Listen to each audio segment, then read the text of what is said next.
L'année 2020 a été marquée par la crise sanitaire. Beaucoup d'entreprises sont restées fermées plusieurs mois à cause du confinement et certaines n'ont toujours pas repris leurs activités.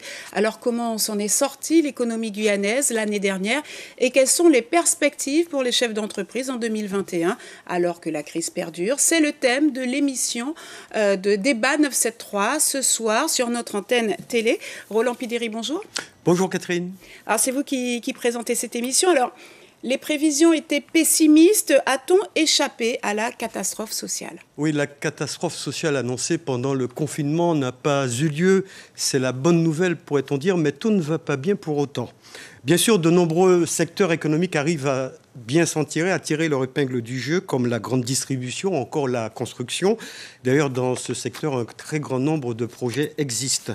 Le chômage qui reste stable à près de 20% permet de dire que la catastrophe a été évitée, mais aussi les dispositifs d'aide comme le chômage partiel pris en charge par l'État a servi d'amortisseur à la crise, et puis les salaires ont toujours été versés dans le secteur public, mais aussi les aides sociales. Tout cela a permis donc de maintenir la consommation des ménages à un bon niveau.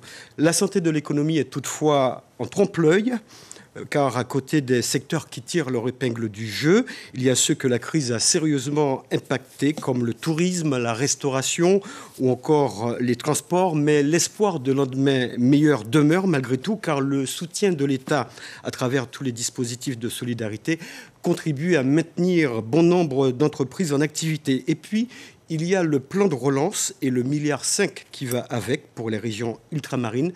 Seul bémol, serais-je tenté de dire, on ne sait pas encore l'enveloppe accordée aux régions. Le montant va être déterminé à partir des projets qui seront présentés. Alors, avec vos invités, vous allez justement évoquer les capacités de rebond de notre économie. Qui seront vos invités ?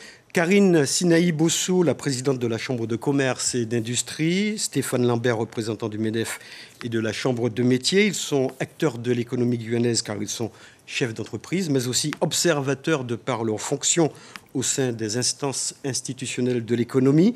Stéphane Bouvier-Gaz, le directeur de l'IEDOM, et Philippe Dorolon, directeur territorial de l'INSEE, en tant qu'observateurs également. Ils nous apporteront différents éclairages à partir des statistiques qui traduisent la réalité de la situation économique en Guyane.